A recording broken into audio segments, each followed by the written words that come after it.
कबूतर का जोड़ा और शिकारी की कहानी।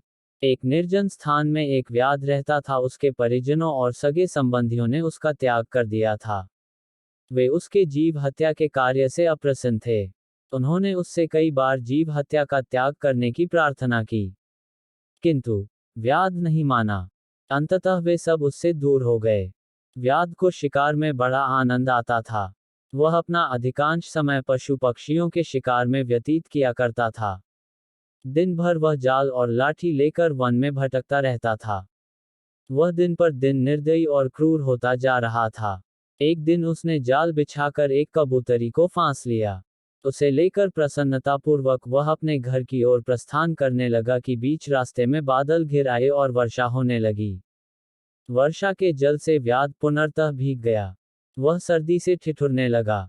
वह वर्षा से बचने के लिए आश्रय ढूंढने लगा। कुछ ही दूर पर उसे पीपल का वृक्ष दिखाई पड़ा। उसमें एक बड़ा सा खोल था, जिसमें एक मनुष्य घुसकर बैठ सकता था।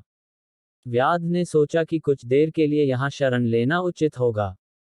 वह खोल में घुस गया और बोला, इस खोल में रहने वाले जीव, मैं यहाँ कुछ देर आश्रय ले रहा हूँ। आशा है तुम्हें कोई आपत्ति नहीं होगी। इस सहायता के लिए मैं आजीवन तुम्हारा ऋणी रहूंगा। उस खोल उस कबूतरी का पति रहता था, जिसे व्याध ने पकड़ लिया था। वह अपने पत्नी के बिछड़ जाने के कारण दुखी था और विलाप कर रहा था। कबूतरी ने जब स्वयं के प्रति अपने पति का प्रेम देखा, तो भावुक हो गई। वह मन ही मन सोचने लगी कि मैं कितनी भाग्यशाली हूँ, जो मुझे इस जीवन में ऐसा प्रेम करने वाला पति मिला। इन्हें पाकर मेरा जीवन धन्य हो गया। वह अपने पति से बोली, स्वामी, विलाप मत करो, मैं यही हूँ। इस व्याध ने मुझे जाल में पकड़ लिया है। कदाचित ये मेरे कर्मों का फल है, किंतु आप मेरी चिंता में व्याकुल ना हो। अपना कर्तव्य निभाते हुए शरण में आए अतिथि की सेवा सत्कार करो, अन्यथा तुम पाप के भागी बनोगे। कबूतरी की बात मानकर कबूतर व्याध से बोला, वधिक, आपका स्वागत है। आप यहाँ निसंकोच विश्राम करें। यदि आपको किसी प्रकार का कष्ट हो तो मुझे बताएं, मैं उसके निवारण का हर संभव प्रयास करूंगा।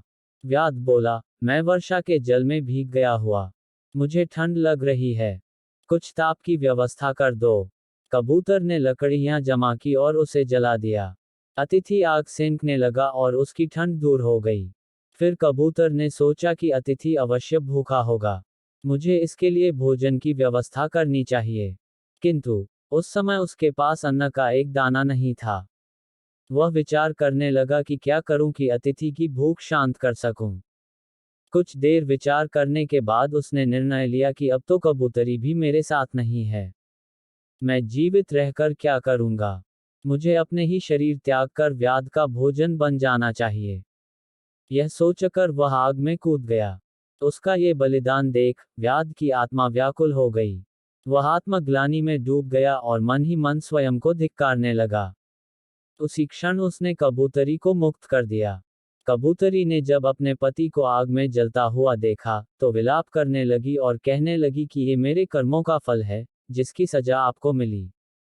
अब मैं अकेली इस संसार में जीकर क्या करूंगी।